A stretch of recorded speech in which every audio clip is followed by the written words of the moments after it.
Welcome to this episode of The Inner Estate with your host, Bridget Stuart. My guest today is Tiffani Cook. Tiffani, thank you for being our guest. Thank you. I'm really excited. I am also very excited because we're going to dive in on a topic that I don't think is discussed enough and it can sometimes be difficult for people to talk about. So I'm really thrilled that we're going to dive in on this. And that topic is um, really how people can and how you overcame pain that you thought would destroy you. Yeah. You are facing just a destructive level of pain and loss, and it has not destroyed you. So I really want to hear what you can share with us about facing that level of pain. In May of 2023, my husband died suddenly, and it was just a shock to me and my three boys. I felt like I was in a fog. I was really having trouble day to day to struggle. I stayed in bed a lot of the time. It was exhausting physically, mentally, in every way. Was able to on a limited basis, talk to people on the phone, text. I didn't go into work for a while. So it was world shattering and I wasn't sure how to go on. When you think back to that time, can you take us into sort of an actual morning? So imagine it was a school day for your sons. What would you do? Were you able to maybe get up and get them out, and then would you go back to bed? Like, tell us a little bit more about what was happening during that intense period on a Sure. like kind of a day-to-day basis. Okay, so they're gone and out of the house, but we had we'd always, I'd have them over for dinner twice a week. I'd sit with them in church on Sunday. I would call them during the week. And I knew their world was shattered too, but it just kind of my day to day just stopped. I mean, besides eating and sleeping, that's at the beginning, that's really all I could do. My sisters and mom that really helped through that time, and some good friends would check up on me, but it's like you're going through life like normal, and all of a sudden something like that, you lose your husband that you were married to for 31 years. And it's just life didn't make sense. I don't know if this makes sense. Time was kind of like an accordion. Sometimes time was going so slow. What was 2 minutes felt like an hour, or sometimes all of a sudden I'd be in the next day. So Right. it was a really hard time for me and my boys. Were you able to navigate work in those early stages? So probably week 3 or 4, I would go into the office. I mean, I was used to working basically 9 to 5, and I would go into the office. I could probably handle about 4 hours, and it would gradually it added longer. One of the things I would do is my best friend at work, I grabbed a pillow and I would I'm going to go sleep under her desk in the dark because I can't handle thinking anymore and functioning anymore, and then come back and try to work for 2 more hours. And then also at the time, my husband and I were fixing up a rent house that we were going to put back on the market, and that just went to the sidelines totally. Yeah. And I even trying to go over there to hang up a new blind, I could work for about 5 minutes and then I'd lay on the floor and just cry and be overwhelmed. So it was pretty hard. How did you I mean, that's amazing that you went to the office and you figured out a way to make it work. Mhm. Grabbing the pillow, hiding in a room where people wouldn't find you, getting under the desk, and then going back out. How long did that period last? Well, I think it was just I'd work at the office for 4 hours, then 5 hours, then 6 hours. And a lot of people were uncomfortable around me because they didn't know how to react. Like they cared, but then do we talk about it? Do we not talk about it? So at Right. first I had a lot of support and can we bring you meals, cards, sending flowers and different things like that. And then all of a sudden on the outside, even though on the inside it wasn't true, on the outside, oh, she looks like she's fine. And then everybody kind of just treated me like it never happened. And I was very open to talk about it. I think more on other people's side. It was an uncomfortable topic. And so Right. they didn't know what to do. And so that was kind of hard, like having a lot of support at the beginning and then not at the end. Or not as, Right. after a few weeks in, they're That just like hasn't progressed. to Right. normal. Yeah. Yeah. Yeah, what do they call that again? There's a phrase for that. It's like the casserole extravaganza. So like in the first Yeah. 10 days after, like people are bringing food, doing stuff and all that, and then it turns into just poof, Hmm. like wasteland and you're kind of on Right. your own. Right. And you Yeah. are right, there is that awkwardness. I mean, you have lived through one of people's major fears. And that brings up for people the fear if that happens to Tiffany, that could happen to me. And a lot of times they just don't know what to say. And I'm sure you had a lot of awkward, there was probably a lot of awkward. Yeah. Yeah. I had a friend that I was close to, and it was actually a lender that me and my husband were friends with. And he felt like he would needed to reach out to me, but didn't know what to say. So probably like 2 months after the fact, he called me into his office to talk, and he was crying more than I was. I think he just like, I wasn't there for you, and how are you doing? And so people sometimes they had guilt around not supporting me, but I think it's an awkward situation. I mean, I knew everybody loved and cared about me, but that doesn't happen that often. So they didn't know exactly how they could support me. When was the darkest time? Probably like my boys had just left the house, and we were empty nesters for the first time. And I'm an extreme extrovert. And so coming home to an empty house and just how you'll have a couple and they'll divide the tasks. And so one of the things he did, he would always check the mail. And so for 2 weeks, the mail didn't get checked.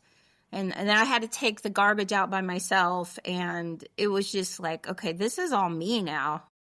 Right. Like it's all me to do everything. It's all me on me to support myself financially. So yeah, I didn't go to church for a while. Part of it was it was exhausting being around a large group of people. Like I could go to work and focus and like, okay, I did my thing and leave, but other areas of my life totally changed. And yeah, it was a difficult time. What changed? Can you pinpoint a time where something rose up in you that you wanted to thrive again, or that when did you start coming out of it survival mode and get more into I need to reclaim my life? Can you talk Yeah. about that? That's a good question. So I pretty early on, I had another realtor I was friends with who also is a pastor at the church I'd gone to. And he said, you really need to get with this counselor. She's a trauma counselor. She's specifically trained for that, and she can help you. And so we did some intense counseling for several weeks where I would go to her office and we would work together for like, I can't remember, it was 4 to 6 hours straight. And then the other thing that I couldn't imagine going through this without God is sometimes when a tragedy happens, people like get angry at God, like, why'd you let this happen? But he was always there for me. And really him and knowing people were praying for me. I mean, that's what got me through, because I knew my husband was in a better place. He wasn't suffering anymore. And then I knew, even though I was alone now, that God still had a plan for my life. So just kind of, I was at home by myself, but I really wasn't at home by You myself. really weren't alone. Yeah. Yeah. So God was there. And that's probably the biggest thing that helped me to continue to go forward. So you mentioned that you worked with the trauma counselor Mm-hmm. and you would sometimes go there and have 4 to 6 hour sessions. Was she doing a particular technique with you? Was she doing like emotional release work, or can you tell a little bit more? Because some people might hear that and say, 6 hours? Oh my goodness. Like how would that unfold? So I think some people might think like, what kind of voodoo happened, but it's called EMDR. Hmm. And it's crazy. Like I'm like, I don't think this is going to work. I've tried this before. I think I'm too cerebral. I can't focus into my emotions. And so she started and was like, okay, from a level of 0 to 10, your emotions around it and how you're triggered and all the trauma around it, what would you say you are? And so she got me early on because she said, I normally don't get people that go through something like this until maybe 6, 7, 8 months. But the fact that we got you early on is really going to be beneficial for you. So you're not going to have that PTSD set in. And so when I came in the first time, I was like at a level 8, and then we'd work for a couple hours, and then she's, okay, now what do you feel? And I'm like, whoa, I'm at a level 6, and I don't know what you did, but it's working. So she asked me during that time, pretend the day you find out he was passed away, what was the one scene that was most traumatic to you? And we focused on that scene, like that one scene. That's what we focused on for 2 days for like 6 hours. And when I started, I was at an 8, and then we worked and worked and worked and worked. And then instead of like me being like, oh, I can see myself there, it was more like, oh, I'm watching a movie of this fact Right. happened and then this fact happened. So I went from like an 8 to down to a 2 or 3, and Wow. I could not believe it. And like with friends and God, talented counselors, that's what made the biggest difference. Amazing. So Yeah, you did not heal in isolation. exactly. Exactly. I couldn't imagine, like, I was quick to grab on to whatever support I could, because just being alone after something like that, I just think you can get spiral down to a dark place. And Yes. I did not want to do Yes. that. And at the same time, you now were that solo parent. And even though your sons were older, Mm-hmm. they still need their parents, right? So you had the burden of you're a widow now, quite Mm-hmm. unexpectedly, Mm-hmm. and you are also working and you have responsibilities and you have these 3 sons. As you said, it was so Right. traumatic for them as well. So Right. sometimes did you feel as if you didn't even have a choice but to recover? Like, did that feel heavy at any time? Yeah, I think that instead of it just being me that needed to be taken care of, the fact that I knew that they were hurting, I was really concerned for them, that kind of pushed me. If you're just focused on yourself all the time, that's not necessarily healthy. But when you want to give to other people and get outside yourself and see what their needs are, like, yeah, my 3 boys definitely wanting to help them out, I think helped me out because we were all going through it together.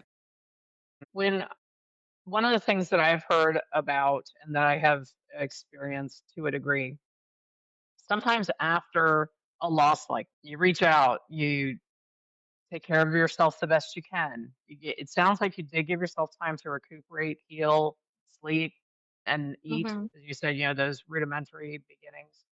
Luckily, you had a job with the flexibility that you were able to do that as you needed. One of the really cool things is I've been a realtor. Well, it's like I'm starting my 12th year now. And every single year, sometimes you have really good years in real estate, sometimes bad years. And I kind of was out of pocket for maybe 4 months. In the Bible, it talks about God takes care of the widows and orphans. That year, 2023, I did the biggest volume in real estate I had ever done. And like, that Wow. doesn't even make sense because it's just like all of a sudden in life just stopped. And I still had deals going on. I had my team helping me, my admin helping me. And God just took care of me and my family. Right. You wouldn't think you're out of pocket for 4 months because of a major tragedy in your life that would be your best real estate year ever. Right. So that's just little things like that, or big things like that, were really, really cool. Just knowing that I wasn't alone and that God cared about me, saw what happened, and like, I'm going to take care of her. Did you go through a stage where you felt like you couldn't laugh or be joyful? Yeah, it's almost like survivor's remorse. We're Yes. like, how can I smile and laugh with my friends when this terrible thing happened? So the first few times that I would catch myself smiling or catch myself laughing, it's like, am I allowed to do this? Because I'm supposed to be really sad and this awful thing happened. But I just like, life doesn't stop when a tragedy Right. happens. Right. And so I had to give myself permission to smile and to laugh and look at the good things in life instead of just focus on the tragedy. So Yeah. you did reclaim joy. Yes. Yes. I have heard that sometimes that's the last obstacle a lot of people face is that celebratory, joyful feeling and not feeling guilty. Then your life took another turn because then not only were you able to laugh again and you're working again, what else has changed in your life since overcoming the pain that you thought would destroy you? Well, big changes happened. So I was a realtor and lived in the Dallas Fort Worth area for 25 years. I moved a lot as a kid, and I'm like, I'm never, ever, ever going to move again. And my dad was a pastor. My late husband was a pastor. And I'm like, I don't want to be a pastor's wife again. I'm never leaving Dallas. God brought the most amazing man into my life. And before I knew it, I'm like, I was open to being in the ministry again. I was open to leaving Dallas, and we moved to Lakeland, Florida, and I'm in the ministry again and a realtor and in a totally different state. And then, so my life's changed a lot. Like all the people I'm around, where I go to work, who I'm married to, and then also like he was a widower. And so when you lose somebody, like you can't help but change who you are on the inside. And being married to somebody who's experienced pain like that, I think it's really helpful because we get it. Like I can say, I love and miss my husband. He can say, I love and miss my wife. And there's not any weirdness around it because we That's right. understand. Yeah, you've both felt it. Yeah, exactly. It's amazing. It's so Yeah. funny. You're like, I don't want to be married to a pastor again. And here you are, right? We have to be Yeah, careful what we say out loud exactly. or even to ourselves. And you actually manifested this. I believe you manifested it during your Mhm. Mhm. recovery. And so now you're in Florida and you still have an amazing team in Dallas Fort Worth because you built Exactly. such a big business there. So you still have your real estate team, and that's actually still your main hub for your Right. business. Right. And you moved your life. Now you're a Florida girl. Right. And I even had a call this Amazing. morning from a former client, and she's like, I need to move. Can you help me? Like, I thought of all the people that could help me, Tiffany can help me. And so Right. still do, like, I'm transitioning to having business here in Florida because I'm coming in as a new agent that doesn't know anybody. And that's kind of a slow process. But yeah, I still have clients call and like, can you help me buy or sell a house? And I'm like, well, I would definitely be happy to. And I have this amazing team that takes care of all my clients. And so it's worked out really, really. I never thought I would be in two areas of the country doing real estate, but it's really exciting. It's something new for me. So I love it. Yeah, I think it's great. And you're in two of the states where that tend to have positive growth. So that's good too. Yeah, they've been hot spots for a Hmm. while, and not saying they have perfect markets. There are challenges to the market, but they're great markets to be in. Oh, yeah, So definitely. I just think it's amazing with the ministry and being the pastor's wife again and moving to Lakeland, Florida, where I don't even think you had been to Lakeland, Florida prior to this. Had you? Well, this is so weird how God takes care of you. So when I was like in a dark place, I would just imagine myself at the beach. And I actually went to a Bible college in Lakeland, Florida. And I think Okay. it was just like a gift from God. Like, okay, do need to transplant her from one area of the country to another, but I'm not going to drop her in some totally strange place. And so one of my best friends from college actually lives 5 minutes away. People Nice. like, oh, I know you. I remember you from college. I remember your family, and your dad used to be pastor of the church near Lakeland, and people went to the Bible college. Like my husband, my current husband, went to the same Bible college that I went to, and it even had an English class with my late husband, which is like, that's That's kind of crazy. crazy. That is crazy. Yeah, It but I is. love like, if I couldn't be in Texas, which is my favorite, to be between Disney and Clearwater Beach and have palm trees and where it's warm and sunny all the time, like, this is not a bad place to live at all. And everybody's moving No. to Florida and everybody's moving to Texas. So it's a great place to be Hmm. a realtor too. Right. So, what is the next step for you? You have recently launched a YouTube channel, Tiffany's Table, Hmm. and you're candidly discussing recuperating from tragic loss and how helping other people that may be facing it. And that is a community and a page that's growing very quickly. Else is next for you as you move ahead now? So, business wise, I want to have a thriving, healthy team in Texas, which I already do. And then I want to have a team in Florida. And then what's really my passion is I have a lot of different traumas in my life that I'm a super positive person. And my husband's like, oh my goodness, you've been through this and this and this and this. And you've had such a hard life. And I never considered that my life was hard. But then when you put it that way, with all the facts, like I'm like, I guess maybe I have gone through a lot. And just using my story to be an encouragement to other people. I only have 4 episodes because I just started my YouTube channel called Tiffany's Table. And each episode has been just some different hard times that I've gone through. But it surprised me when I put the one on grief out there. That's the one I'm getting the most views on. I put a teaser on Facebook and like navigate them to my YouTube page, but I Right. just put it on like a few days ago and I already have 3,000 views on the little snippet that I put on Facebook. And so I'm wanting to use this as a platform to help other people. I've thought about writing a book. I've thought about, I'm very comfortable in front of an audience. So I thought, if God opens doors for me to speak in front of like a large group of women, to share my story, to encourage them, like, you're not alone. Other people have gone through this and you can survive. You need a support system and you need just to rely on God. And if I'm not more special than anybody else. So if I can survive really dark times, then you can too. Like, don't be discouraged. Don't give up. Like, I have such a passion for real estate and such a passion for people.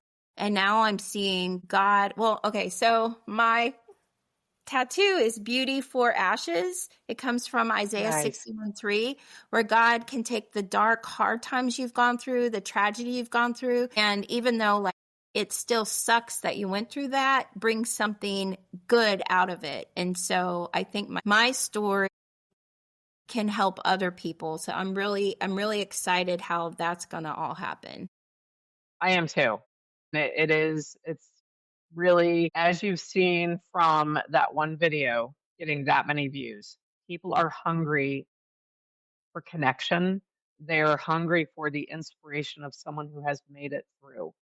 Right. I am sure you and I will never know who was touched and inspired Hmm. by what they saw in your video. But I know that getting this message out is going to have a ripple effect, and people are hungry for someone real that is being as open as you are and sharing all of it.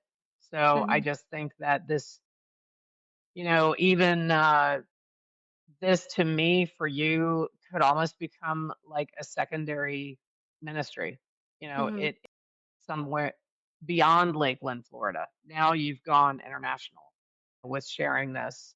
and being a beacon of hope for people that are in a Yeah. really dark spot. Yeah. That would excite me. Like I'm not going to let God do all the timing and open all the doors, but I see in the future like this even growing, my YouTube channel growing and writing a book and all the stuff in the future that I can get my story out there to encourage and help other women who have gone through hard times. Let's think for a minute if someone has stumbled upon us today and they're in the darkest place. They are, let's say it's right after a tragedy and they are not finding the will to reach out. They are rejecting help being offered. They are barely getting out of bed. And yet they are seeking connection online because they just can't face talking to the people they know and the people around them. What would be a first step they could take? What would you recommend is just a first step if someone is feeling stuck in the immediacy or the stranglehold of grief? What would be a first step they could do?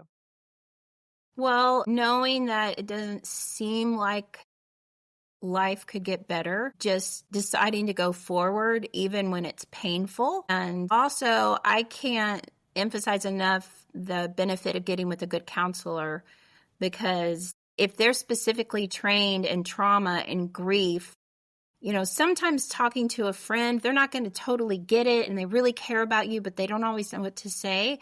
But if you talk to a counselor that's done this over and over again, I mean, that was a huge benefit to me. So I would encourage anybody, like I encourage my sons to do the same.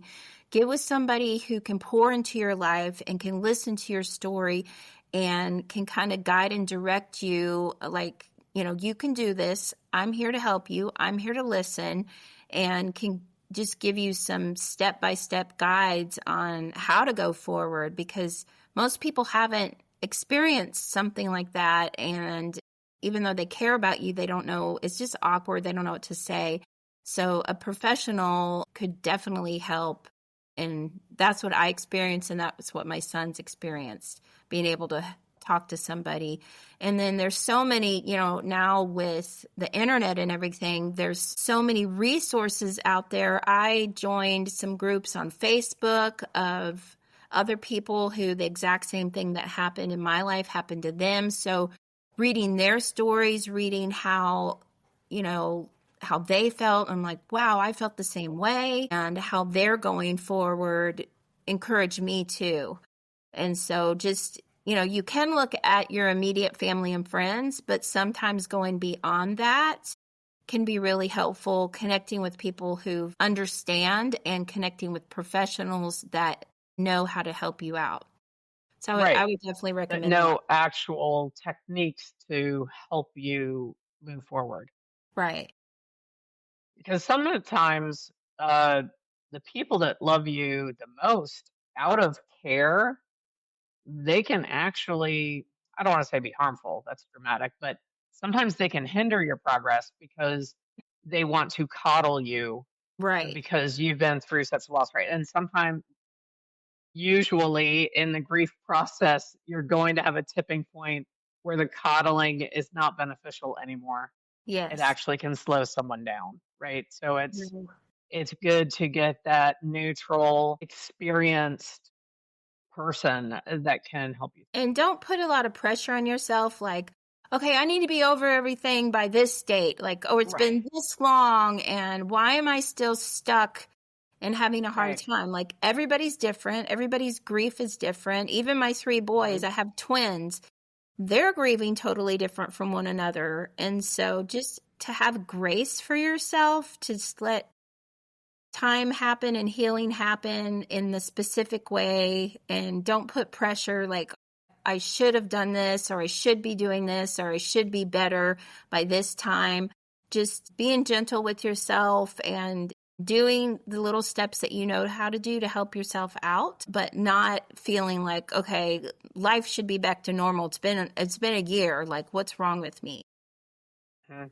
to know that you did go through a hard thing, and it's not linear. Healing is not linear. It's not like you keep getting better and better every day. It's Right. pretty messy where like you'll take, 3 steps forward and 4 steps back sometimes, and just And then 7 understand. sideways and then tie a Yes. knot and then go, yeah. Yeah, definitely. It's more like a plate of spaghetti noodles Hmm. than any kind of straight line.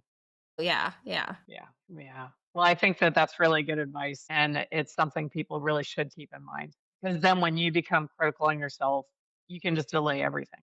Right. And there's no table of Olympic judges No. off to the side, like that are going to go 10, 7.5. So no one's doing that.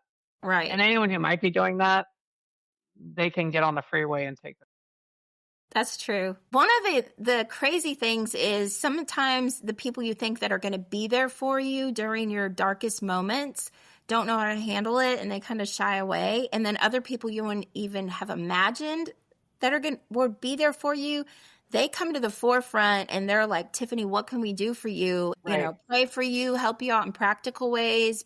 So I had some former clients that I'd helped buy a house like 4 years ago, and we didn't talk that much, even though we were friendly with each other. And they brought me a meal. And then when I decided to move to Florida, they were one of the few people that came over, like, we're going to help you pack. Just tell us what to do Amazing. and we'll do it. And yeah, so I think that's interesting too, that you just have people that are in your corner cheering you on, and in a practical way. And so that was really unique, and I really appreciated the help that I got from them. And it is funny. You mentioned how sometimes the people that we assume are the ones that are going to be right there, sometimes they're not able to be. And I'm not being critical of them. As we talked about earlier, you did go through one of the biggest fears most people have. And if that triggered something in them that brought that fear out and they couldn't just be that close, I can understand and empathize with that. It is very surprising though when you're the person and you're like, oh, that's so weird. I really thought, so and so would be here. And it's not. It's they're here and I didn't even see them in the Yeah, wings. I didn't realize they were waiting in the wings and they were right right. here. Exactly. And it's amazing how those things happen. Yeah. Yeah. It really is. So I have a question for you. Okay. With your new relationships that you're making in your new town, in your new church, Mhm. even socially, let's say you meet someone at an event or a party, is this something that comes up with them? So, new people, are you sharing what happened with new people? Or with new people, are you who you are today? How does that show up for you? I got to the place where I can talk about it, the death of my late husband, and it doesn't have the emotional like punch you in the gut. And so I freely talk about it. And I'm like, oh yeah, my late husband. And then we got married. And then in the conversation, the people are like, oh, I'm so sorry. And then like, no, it's fine, which is not fine, but they don't have to sit like, as soon as I reveal that I had a death of my spouse, we don't have to sit and cry for an hour right when I meet somebody. So Right, sometimes they're right, like, why did you move here? Or I'll say, oh, yeah, we've been married for a year. And they look at me like, what? And I'm like, well, both of our spouses passed away. And then sometimes it's awkward. But now, like, the people at my work and the people at my church, they just know it's part of my story. And so I right. think the way that you handle something, people pick up on that. And so if Yes, I'm comfortable with it, then it helps them to be more comfortable with it. right. So that's really cool. What a blessing that you've reached that point where you can have that conversation Hmm. and not have it be that emotional, Right. and that it doesn't take anything away from your late husband. That does not discount the beautiful life you had built 31 years. That you're not falling down crying. Actually, this makes me think of another dynamic that occurs. Sometimes there's some people that think, oh, they didn't recuperate fast enough. And then there's some people that think, oh, she recuperated too fast. It's so funny how we have this peanut gallery and people that Mhm. are, offering up their thoughts. But I love that you have found a way to navigate that with your new relationship. Everybody has their own opinion. So one of my late husband's good friends is like, you need to wait 2 years before you get into another relationship. And I just had to tell my boys, like, everybody grieves differently. There's not like this magic time, like, you're not ready to find your other person at 11 months and 30 days. And then all of a sudden, magically, after you're Now you're ready. away, now you're ready, boom. So it's just Right. different for everybody, and it's God's timing too. Like, God brought this awesome man into my life, and the timing was perfect, even though some people, might disagree with that. It's like they don't know everything going on in our lives, and so it was a perfect timing. And some people, they might have to wait 2, 3, 4. We know somebody that waited 9 years before they were even open to considering living their life with somebody else. And so there's not like one way you have to go forward after you Right. have a tragedy. Everybody handles it different. That's right. And neither's right or wrong. The one with 9 years, that was right for her or him. That's what was good for them. Right. And hopefully now they're, enjoying and thriving and doing whatever they want to do. Well, do you have any other thoughts that you want to share with anyone who might be listening that is in the initial stages or maybe even in the halfway stages where they're doing okay and they're putting on a brave face and they're showing the world like, yeah, I'm doing okay, but inside they're really not. Yeah. I know you advise reach out and get help. There's very skilled, very experienced grief counselors. Any other thoughts you'd like to share with them? You're not a weirdo, and you can grieve however is best for you. There's not like a magic way to grieve. And you can do it in your own timing, in your own way. And, right when it happens, like, it's not going to be dark forever. Like, you are going to smile again. You are going to laugh again. You don't have to feel guilty. But if you do feel guilty, that's okay too. So it's not like one size fits all. And so just to be gentle with yourself, to reach out for help, to talk when you need to talk, to be quiet when you need to be quiet, and just do everything at your own pace. And just also always remember, I don't know, everybody has different backgrounds, but that God loves you like crazy and he's there for you, and you don't have to go through this alone. Thank you for that. And I'm so thrilled that you've launched your YouTube channel. Again, that's Tiffany's Table, and it's Tiffany with an I Mm-hmm. at the end. So Tiffany's Table. And you have these two amazing real estate teams, Dallas Fort Worth and Lakeland, Florida. Right. So, and that surrounding area. So, what's your favorite way for people Well, just text, or if they find me on my YouTube channel, like, I respond to all the comments. I'm happy to, be there for somebody or just encourage them in whatever way they need to be encouraged. I'm so thrilled you are my guest today. I would love for you to come back. Will you come back and be a guest again? I would love that. This is a lot of fun. Yes, because I want to track how you're doing with these new endeavors and in your continued recuperation and recovery. You really are just such an inspiration. So thank you for sharing all of that today. All of Tiffany's information for contact is in the description. I want to thank you for watching this episode or listening to this episode of The Interstate. I hope you'll come back for the next one. Thank you. Okay. Thank you so much.